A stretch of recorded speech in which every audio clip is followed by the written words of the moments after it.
나의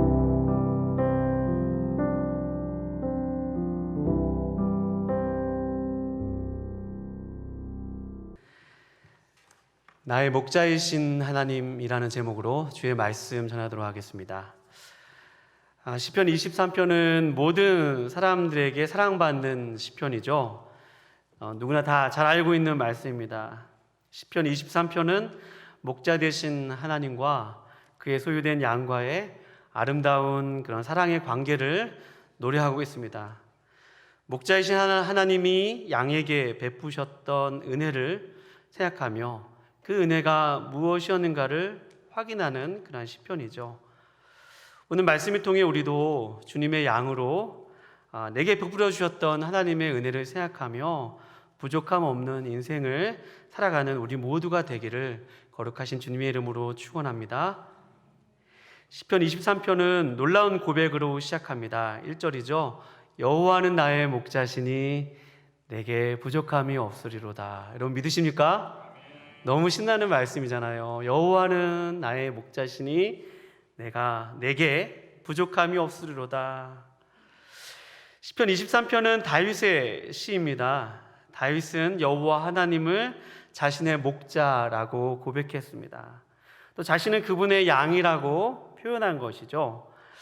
목자들은 양떼들이 잘 자랄 수 있도록 모든 것을 다 노력을 하고 기울입니다. 목자들은 양떼들이 안전하게 지낼 수 있도록 모든 것을 조성하고 준비합니다. 다윗은 여호와는 나의 목자시니 라고 했을 때 다윗은 그분의 양으로서 그분의 특별한 돌봄과 관심과 소유의 대상이 되었다는 말입니다. 1절의 상반절에서 여호와는 나의 목자시니 라는 말을 통해서 놀라운 선언을 한 후에 하반절은 그 결과가 어떠한지를 고백하고 있습니다. 하반절은 1절 하반부 너무 잘 알죠. 여호와가 나의 목자시니 나는 부족함이 없습니다 라는 고백을 합니다. 나의 인생의 결과는 부족함이 없는 그런 삶을 살고 있습니다 라는 그런 놀라운 고백을 합니다. 나는 부족함이 없다는 말에서 부족하다는 말은 원어로 모자라다, 쉽게 말하면 모자라다는 뜻입니다. 하나님은 나의 목자가 되시기 때문에 나에게 부족함이 없습니다. 나에게는 모자람이 없습니다. 나에게는 어떤 필요도 필요치 않습니다 라고 번역할 수 있는 것입니다. 그런데 1절에서 나는 부족함이 없습니다 라는 말씀은 듣는 사람에 따라 내 현실과는 좀 거리감이 있게 느껴지는 것은 사실입니다. 아무리 생각해봐도 내 삶에는 부족한 것이 많기 때문입니다. 난 태어날 때부터 또는 가정이 모자란 것이 많다고 여기며 평생을 살아온 그런 분들도 계실 것입니다. 예수님을 믿어도 여호와가 나의 목자이셔도 내가 항상 부족하다는 생각을 갖고 계신 분들은 이 부족함이 없다는 말이 그렇게 뼛속 깊이 실제적으로 와닿지 않을 수도 있을 것입니다. 자신은 늘 부족하다고 여기며 사는 사람은 하나님을 믿어도 생각이 잘 바뀌어지지를 않습니다. 또한 우리는 아침부터 저녁까지 방송 매체를 통해서 사람들의 삶은 항상 부족하다는 소리를 듣습니다. 남들이 가진 것들을 가지지 못하고 또 살고 있지 않으면 모자라고 또 부족하고 결핍되어 있다는 그런 메시지를 듣습니다. 우리에게 있는 자원은 늘 고갈되고 우리에게 있는 자원을 항상 채우지 않으면 우리는 부족할 뿐이라고 우리 인생을 다그칩니다. 이런 부족하다는 그런 감정은 항상 우리에게 두려움이라는 감정을 낳고 또 근심이라는 것과 늘 불안한 그런 마음을 갖게 합니다. 오늘 시편 23편 말씀에서 여호와는 나의 목자시니 내가 부족함이 없으리로다. 이 말씀은 내 마음속에 그렇게 두려움도 없고 또 내 마음속에 얼마나 든든한지 모릅니다. 그런 고백을 하는 것입니다. 그럼 여호와는 나의 목자신 도대체 어떤 분이시기에 내가 부족함이 없으리로다 라고 고백한 것일까요? 오늘은 특별히 6절밖에 안 돼서 한 절 한 절 좀 자세히 살펴보면서 정말 하나님이 우리에게 부족함이 없는 분이 되시는지 한번 자세히 살펴보고자 합니다. 우리 인생이 나의 목자이신 하나님으로 인해 부족함이 없는 그런 삶을 오늘 말씀을 통해서 새롭게 발견하시기를 거룩하신 주님의 이름으로 축원드립니다. 다윗이 내게 부족함이 없다고 고백한 이유는 하나님께서 그의 목자가 되시기 때문이죠. 목자이신 주님은 오늘 2절 말씀에 보면 그가 나를 푸른 풀밭에 누이시며 그가 나를 푸른 풀밭에 누이시며 저는 이 말씀을 보면서 양들이 정말 부럽더라고요. 양들이 풀밭에 누워있대요. 저도 이렇게 그냥 하루 종일 누워있어 봤으면 좋겠습니다. 아무것도 안 하고 그냥 풀밭에 누워서 하늘 보고 하늘에 가만히 있는데 비가 막 내려서 목마른 것도 해결되어지고 가만히 있는데 그냥 먹을 것도 입에 누가 넣어주고 정말 부럽더라고요. 이 양들이 너무 부러웠습니다. 푸른 풀밭에 누이시는 것이죠. 양들은 자신이 안전하다고 느끼면 눕는 그런 습성이 있습니다. 그러니 그가 안전하다고 느꼈기 때문에 눕는 것이고, 또 여호와께서 그의 인생의 필요들을 공급하여 주시고 책임져 주시고 인도하신다는 말입니다. 근데 우리는 여기서 이 말씀 이면에 있는 것들을 진실을 우리가 발견할 수 있습니다. 여호와가 목자이시고 내 삶에 부족함이 없다고 고백한다면 사실 풀밭으로 가는 일도 없는 것이 사실은 정상입니다. 굳이 풀밭까지 가지 않아도 나는 부족함이 없고 모든 것이 완벽하게 채워져 있는 게 사실은 우리가 생각하는 부족함 없는 삶 아니겠습니까? 그런데 지금 이 양떼들은 풀밭으로 가야 합니다. 풀밭에서 한동안 오랫동안 누워있고 거기는 풀도 열심히 뜯어먹었더니 이번엔 양들이 목이 마른 거예요. 그래서 또 오늘 말씀에 보면 2절에 그가 또 나를 쉴만한 물가로 인도하시는도다.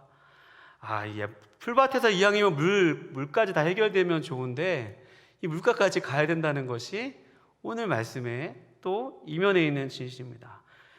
그러니 하나님을 믿으면 풀밭에 갈 일도 없고 또 쉴만한 물가에 갈 필요도 없는 것이 우리가 생각하는 부족함 없는 삶이라고 생각할 수도 있습니다. 그런데 우리가 여기서 알 수 있는 것은 하나님을 믿어도, 하나님이 우리의 목자가 되셔도 우리의 삶을 푸른 풀밭이 저절로 주어지는 것이 아니라 푸른 풀밭까지 가야 한다는 사실입니다. 쉴만한 물가까지 가야 한다는 것이죠. 오늘 말씀은 그것을 주님은 인도하시나이다 라고 고백하고 있습니다. 우리 같이 고백할까요? 인도하시나이다. 하나님은 우리를 풀밭까지 인도하신다는 것이죠. 처음부터 풀밭이 주어지는 것은 아님을 알 수 있습니다.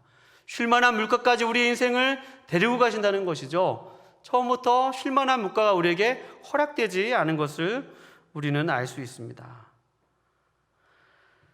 이렇게 주님이 인도하시기 때문에, 주님이 우리를 데리고 가시기 때문에 우리는 부족함이 없다는 것을 오늘 이 동사를 통해서, 인도하신다는 말을 통해서 인도하시기 때문에 우리에게 부족함이 없는 거구나 라는 것들을 우리가 우리 2절 말씀에서 확인할 수 있습니다. 3절 말씀 보면 어떻죠? 내 영혼을 소생시키시고 자기 이름을 위하여 의의 길로 인도하시노다. 이 보면 소생시킨다는 말은 회복시키시고 라는 말입니다. 이 계속 같은 그런 맥락인데요. 하나님을 믿고 하나님을 목자로 고백하는데 회복해야 할 일이 있는 것입니다. 우리 영혼에 뭔가 답답한 일이 생기고 누군가 나를 힘들게 하고 내 마음을 어렵게 하는 일이 있기 때문에 회복이 필요한 것 아니겠습니까? 부족함이 없다면 이렇게 회복할 일도 사실은 없어야 되는 것 아니겠습니까? 하나님이 목자 되시니까 말입니다. 하나님이 목자 되시니까 회복 자체가 필요 없고 그냥 완벽하게 그냥 늘 푸른 풀밭에 누워서 완전한 삶을 살면 좋은데 우리 삶 속에는 이렇게 회복해야 할 일도 있음을 우리가 알 수 있습니다. 그러나 우리가 감사한 것은 우리 영혼을 회복시키시는 분이 하나님이시라는 사실이죠. 하나님이 우리의 영혼을 소생시키시는 분이십니다. 그리고 하나님은 우리의 영혼을 소생시키시고 거기서 끝나면 참 좋겠습니다. 그런데 오늘 말씀에 보면 3절 말씀에 의의 길로 인도하시는도다. 우리의 삶을, 우리의 영혼을 소생시키시고 또 의의 길로 인도하신다고 그랬죠. 의의 길은 어떤 길이죠? 하나님의 뜻대로 사는 길입니다. 정의의 길이고 때로는 거룩한 길입니다. 하나님은 우리가 푸른 풀밭에서 하나님의 공급을 받고 또 쉴만한 물가에서 우리의 목을 채우며 또 우리에게 영혼을 소생시키신 후에 우리에게 힘을 주신 후에 주의 뜻대로 살아가라고 우리를 인도하신다는 말입니다. 이왕이면 좀 여기 정도만 머물렀으면 좋겠습니다. 쉴만한 물가 정도만 머물렀으면 좋겠습니다. 그런데 하나님은 우리를 인도해 가시면서 주의 뜻을 행할 수 있는 자리로 우리를 이렇게 인도해 가신다는 것입니다. 우리 영혼이 그렇게 회복되고 소생하면 그분의 뜻을 구하고 또 그분의 길을 갈 수 있도록 이제는 우리가 기도할 수 있는 사람으로 조금 바뀌어져 있는 것을 볼 수 있습니다. 하나님, 저 이런 것 주세요. 아버지, 저 이런 것 주세요. 이런 기도를 하던 사람이 어느 순간부터는 하나님, 저 하나님의 뜻대로 살 수 있게 해주세요. 하나님의 뜻대로 사는 그런 하나님의 귀한 자녀가 되게 해주세요. 우리의 기도의 내용도 조금씩 바뀌어지는 것을 우리가 알 수 있습니다. 목자이신 주님이 우리를 푸른 풀밭에 누이시고 또 쉴만한 물가로 가셔서 또 우리를 영혼을 회복시키시고 또 우리는 주님이 뜻하신 곳까지 갑니다. 우리 영혼이 그렇게 주님의 뜻대로 인도함을 받고 있습니다. 그리고 4절 말씀에 보면 4절 말씀 우리 다 같이 한번 읽어볼까요? 4절 말씀 시작. 내가 사망의 음침한 골짜기로 다닐지라도 해를 두려워하지 않을 것은 주께서 나와 함께 하심이라. 주의 지팡이와 막대기가 나를 안위하시나이다. 아멘. 4절 말씀은 솔직히 잘 안 읽고 싶어요. 내 인생이 사망의 음침한 골짜기로 간다. 내 그럴 줄 알았어. 내가 하나님 믿으니까 다 잘 될 줄 알았는데 거봐 내가 속은 건 맞아. 그러면서 예수 믿은 거 다시 되돌릴 수 없나 이렇게 생각하는 분 있는지도 모르겠습니다. 하나님, 사망의 음침한 골짜기 이왕이면 좀 안 다녔으면 좋겠습니다. 내 인생 가운데 사망의 음침한 골짜기라니요. 사망의 음침한 골짜기를 누구도 반기는 사람은 없을 것입니다. 여기서 사망의 음침한 골짜기는 죽음의 그림자라는 뜻이고 또 고난의 길입니다. 분명히 양은 목자의 인도하심에 따라 푸른 풀밭에 가서 충분히 먹고 또 쉴만한 물가로 가서 목을 축이고 또 영혼을 소생시켜주고 분명히 지금 주님의 뜻대로 사는 길까지 인도되어 왔는데 주님의 뜻대로 거룩하게 살았는데 주님의 뜻대로 정직하게 살았는데 그가 만난 그 길은 사망의 음침한 골짜기였다는 사실입니다. 정말 기가 막힐 노릇 아닙니까? 내가 하나님의 뜻대로 살고 주님의 믿음대로 살고 타협하지 않고 살았는데 오히려 기다리고 있었던 삶은 사망의 음침한 골짜기가 그 양들을 기다렸다는 말입니다. 여기서 해를 두려워하지 않을 것은 이라고 했을 때 해는 악함이라는 뜻입니다. 악한, 형용사로 악한 일이 우리를 두렵지 않을 것입니다 라고, 내가 해를 두려워하지 않을 것입니다 라고 얘기하는 것은 내가 주의 뜻대로 지금 이 길을 가고 있는데 저 악한 자들이 나의 이 길을 방해할지라도 내가 그런 고난의 길을 통과할지라도 나는 두려워하거나 지금 이 가고 있는 길을 포기한다거나 내가 믿음을 저버린다거나 내가 타협한다거나 하지 않겠습니다 라고 고백하고 있는 것입니다. 내가 당장 손해를 보더라도 이런 길을 포기하지 않겠습니다 라는 말로 번역할 수 있습니다. 그래요, 우리는 목자 되신 주님과 함께 가도 오늘 말씀처럼 사망의 음침한 골짜기를 갈 때도 있습니다. 그런데 어떻게 만족하지 않은 것이에요? 어떻게 충분한 삶을 살아갈 수 있다는 말입니까? 그런데 오늘 말씀에 보면 그렇게 두려워하지 않은 이유는 주께서 나와 함께 하심이라. 우리 같이 고백해 볼게요. 주께서 나와 함께 하심이라. 여기서 주께서 나와 함께 하심이라 라고 하고 번역되어 있고, 그 밑에 보면 주의 지팡이와 막대기가 나를 안위하시나이다 라고 고백해 되어 있는데요.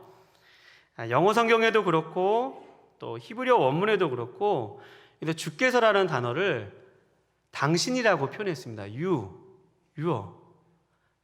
당신이 나와 함께 하시기 때문입니다. 당신의 지팡이와 당신의 막대기가 나를 안위하십니다 라고 표현하고 있습니다. 많이 뉘앙스가 다르죠. 주의 지팡이가 당신의 지팡이, 주의 막대기가 당신의 막대기로 원래 기록되어 있는 것을 알 수 있습니다. 우리나라 말에는 주라는 말을, 그러니까 당신이라는 말을 좀 높여서 주님이라고 표현했는데, 이 말이 앞에서 2절부터 3절까지 보면 여기는 하나님을 어떻게 표현하고 있냐면, 그가 나를 푸른 풀밭에 놓이시고 또 자기 이름을 위하여, 다 하나님을 이렇게 3인칭 그라고 표현하고 있는데, 이 사망의 음침한 골짜기를 지나며 하나님의 뜻대로 행하며 가다 보니까 하나님의 막대기와 지팡이가 나를 지키시더라는 것입니다. 내가 그렇게 악한 사람들 때문에 고난을 당하고 힘든 일을 당하는데 내가 망하지 않는 것은 하나님의 지팡이와 막대기가 나와 함께 하시고 있는 것을 보는 것이에요. 그러니까 지금 이 시인이, 이 다윗이 이때부터는 하나님을 그분이라고 표현하지 않고 당신이라고 표현합니다. 여러분, 그분과 당신은 거리감이 어때요? 그분보다는 당신이 훨씬 더 가까운 것을 우리가 알 수 있습니다. 이 친밀함의 단어의 표현이죠. 다윗이 이제부터는 하나님과 정말 친밀한 길을 걷고 있는 것을 알 수 있습니다. 하나님이 나에게 목초지를 주었기 때문에, 하나님이 나를 쉴만한 물가로 인도하여 주셨기 때문에, 단순히 나를 회복시켜 주셨기 때문에 아니라 지금까지 행하셨던 그 주님을 생각해 보니까 하나님은 나를 위한 하나님이네, 나 한 분을 위해서 존재한 하나님이시네 라고 고백하며 당신이 나와 함께 하십니다. 당신의 지팡이와 당신의 막대기가 나와 함께하고 있습니다 라고 고백하고 있는 것입니다.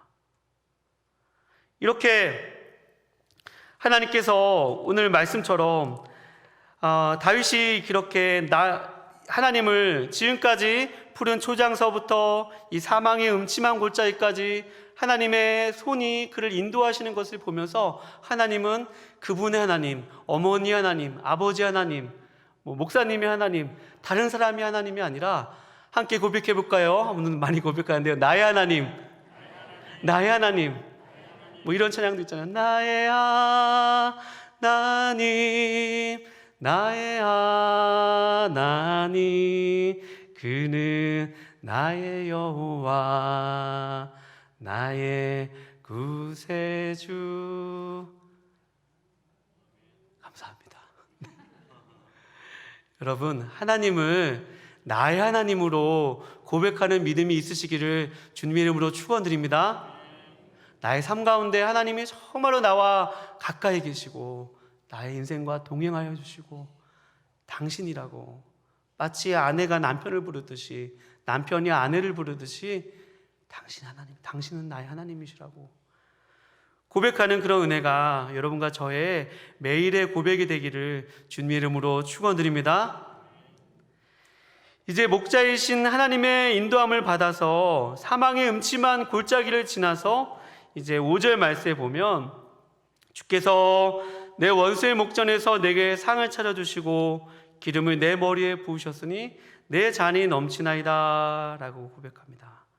이 원수의 목전, 사망의 음침한 골짜기에서 악한 자들이 자신을 그렇게 괴롭혀도 당신의 맞대기와 당신의 지팡이가 나를 지키시고, 그 길을 통과한 후에 하나님께서 예배해 놓으신 잔치상이 마련되어 있다는 것입니다. 나와 함께 먹자, 나와 함께 쉬자, 그러면서 이 축제의 시간을 가진 것이죠. 또 여기서 기름을 내 머리에 부으셨으니라는 것은 다윗의 인생에서는 그가 왕으로 그렇게 임명을 받고 사명을 받는 그런 자리입니다. 점점 다윗의 인생 가운데 하나님이 그의 목적이 되고 다윗이 하나님을 위해서 사는 것이 정말로 좋아진 그런 모습을 볼 수 있습니다. 그리고 내 잔이 넘치나이다 라고 고백하고 있는 것이죠. 하나님은 이렇게 다윗의 목자가 되셔서 또 여러분과 저의 목자가 되셔서 우리의 인생을 푸른 풀밭부터 이 잔치상을 베풀어 주시는 데까지 끊임없이 인도하신다는 그런 사실입니다. 여러분, 하나님께서 여러분의 삶을 그렇게 인도하심을 믿는 우리 모두가 되기를 주님 이름으로 축원드립니다. 내 잔이 넘치나이다 라고 고백하고 있는 것이죠.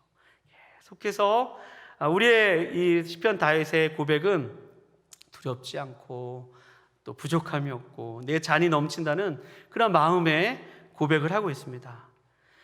정말 이제 6절까지 왔습니다. 6절에는 이제 다윗이 목자 되신 하나님께서 자신을 인도해 가실 때 정말 결론과 같은 그런 말씀을 합니다. 너무 중요한 말씀이기 때문에 우리 다시 한번 같이 한번 읽어보겠습니다. 6절 말씀입니다. 시작. 내 평생의 선하심과 인자심이 반드시 나를 따르리니 내가 여호와의 집에 영원히 살리로다. 아멘. 내 평생의 선하심은 토브라는 단어죠. 하나님의 완전하심입니다. 또 인자하심, 헤세드라는 단어이죠. 하나님의 선하심과 인자하심이 반드시 나를 따릅니다 라고 고백하고 있는데요, 여기서 따른다라는 말은 추적한다는 말입니다. 좀 의미가 더 실제적이죠. 그러니까 하나님께서 다윗의 인생을 지금까지 어떻게 인도하셨는가, 그것은 추적하는 사랑으로 인도하셨다는 말입니다. 끝까지 추적한다는 말이죠. 추적은 끝까지 따라가는 것이고 함께하는 것이죠. 그가 푸른 풀밭에 있을 때, 또 쉴만한 물가에 있을 때, 또 그 영혼을 소생시키시고 의의 길로 갈 때 추적하는 따라가는 하나님의 함께하심이 있었습니다. 그 하나님을 경험하고 나서 다윗은 하나님은 선하신 분이십니다, 하나님은 인자하신 분이십니다 라고 고백하고 있는 것을 우리가 알 수 있습니다. 다윗이 여태까지 하나님께서 자신의 인생 가운데 베풀어 주셨던 은혜를 보니까 그것은 정말 추격하는 은혜였다는 사실입니다. 나를 따라오는 그런 은혜였다는 사실입니다. 그러니까 하나님, 나는 정말로 주님이 좋습니다. 저는 주님을 믿지 않을 수 없어요. 저는 주님을 신뢰하지 않을 수 없습니다 라고 고백하고 있습니다. 그때 그 고백 후에 다윗이 놀라운 고백하고 있는데요, 그 말씀 바로 내가 여호와의 집에 영원히 살리로다. 내가 여호와의 집에 영원히 살리로다. 지금까지는 다 2절부터 6절 상반절까지는 다 하나님께서 하셨던 일을 고백하고 있습니다. 목자이신 하나님께서 푸른 풀밭에 누이시고 쉴만한 물가로 인도하시고 영혼을 소생시키시고 의의 길로 인도하시며 사망의 음침한 골짜기를 다니게 하시고 다닐지라도 막대기와 지팡이로 인도하시고 또 상을 베풀어 주시고, 다 한결같이 하나님께서 선하심과 인자하심으로 추적했던 하나님께서 하신 일을 표현하고 있습니다. 근데 여기서부터는 다윗이 하고 있다는 것이죠. 내가 여호와의 집에 영원히 살리로다 라고 고백하고 있는 것입니다. 여기서 여호와의 집은 성전이고, 또 성전을 의미하는 것은 하나님이 거기 계시다는 말이고, 하나님이 거기 계시다는 말은 하나님의 임재가 있다는 말입니다. 오늘 예배당에 온 것처럼 하나님이 여기 계신 것처럼 임재이신 곳에 내가 살겠습니다 라는 고백입니다. 그런데 우리말에는 여기서 살리로다 라고 번역되어 있지만 이 말은 원래 슈브라는 말입니다. 조금 굉장히 뉘앙스가 다른데요, 이 슈브라는 히브리어는요 돌아가다라는 의미입니다. 그러니까 여기서 이 살다라는 말이 약간 좀 어원적으로, 이 살다라는 말로도 번역할 수 있지만 더 어원적으로 정확한 뜻은 내가 하나님이 임재해 계시는 곳에 영원히 돌아가겠습니다. 거기다가 또 연속적이고 계속적인 문법적인 영향을 받아서 내가 지금도 끊임없이 계속해서 하나님의 집으로 돌아가겠습니다 라는 의미입니다. 내가 하나님과 동행하겠습니다, 그런 말입니다. 내가 지금까지 하나님께서 내게 베풀어 주셨던 은혜를 생각하면 내가 하나님을 믿을 수 없습니다. 그런 나의 인생은 이제부터 평생에 걸쳐서 매일매일 또 그렇지 않을 때 다시 돌아와서 하나님을께로 저버려도 다시 주님께로 돌아가고, 나의 삶이 하나님께 멀어져도 다시 주님께로 돌아가고, 언제든지 하나님께로 돌아가는 삶을 살겠습니다 라고 고백하고 있는 것입니다.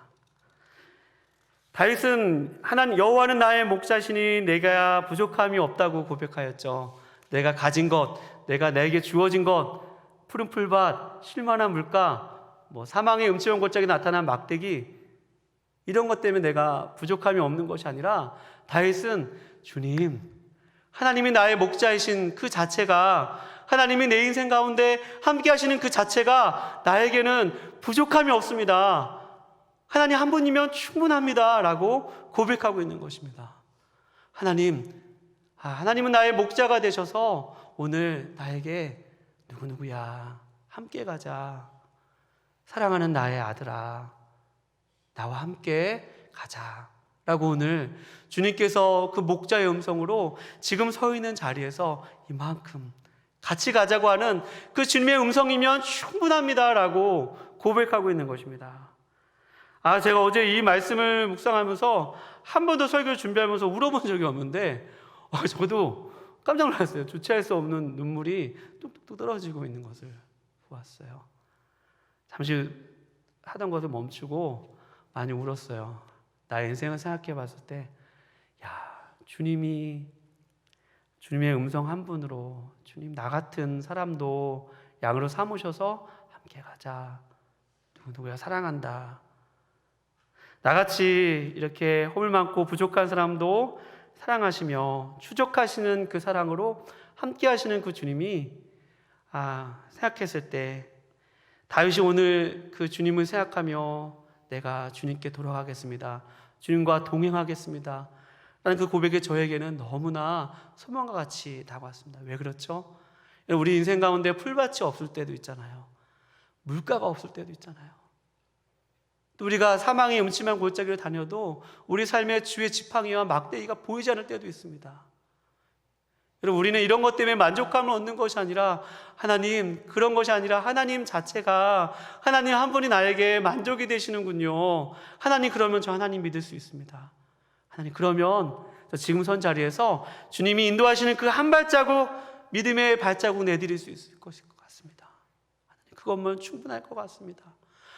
다윗이 그것 때문에 나는 부족함이 없습니다 라고 고백했군요. 지금까지 자신의 인생과 함께 하신 그 주님을 생각하니까 무엇을 주었기 때문에, 내 인생 가운데 뭐가 허락해졌기 때문에 그것이 아니라 하나님이 나의 목자가 되신다는 그것 자체가 나에게 부족함이 없는 것이군요 라는 것을 말씀을 통해서 깨달을 수 있었습니다.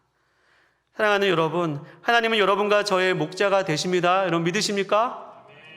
하나님 한 분으로 인해서 여러분과 제가 끊임없이 하나님과 동행하며 하나님의 임재가 있는 곳에 주님, 내가 날마다 들어가겠습니다, 날마다 돌아가겠습니다, 끊임없이 주님을 신뢰하며 믿으며 살겠습니다 라고 고백하는 우리 모두가 되실 수 있기를 주님의 이름으로 축원드립니다. 여호와는 나의 목자시니 내가 부족함이 없으리로다. 내가 부족함이 없으리로다. 하나님이 나의 목자이시기 때문에 하나님 한 분으로 인해서 그분의 음성을 따라 오늘도 여러분과 저의 삶의 자리에서 한 발자국 주님과 내디딜 때 그 음성이 나에게 허락된다면 우리가 주님 나는 이것으로 충분합니다, 예수님 한 분이면 충분합니다 라고 고백되어지는 우리의 모든 귀한 인생들 다 되실 수 있기를 거룩하신 주님의 이름으로 축원합니다. 기도하시겠습니다.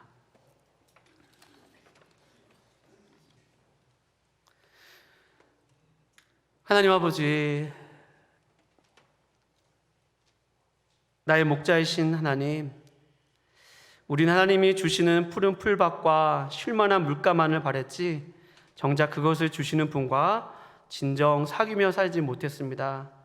주여, 오늘 나에게 함께 가자 말씀하시는 그 음성을 따라 믿음의 발을 한 발자국 삶에 내디딜 수 있도록 도와주시옵소서. 우리의 삶의 진정 목자이신 하나님 한 분으로 인해서 나는 부족함이 없습니다 라는 삶의 진정한 은혜가 회복되어질 수 있도록 인도하여 주시옵소서. 귀하신 예수님의 이름으로 기도하옵나이다. 아멘.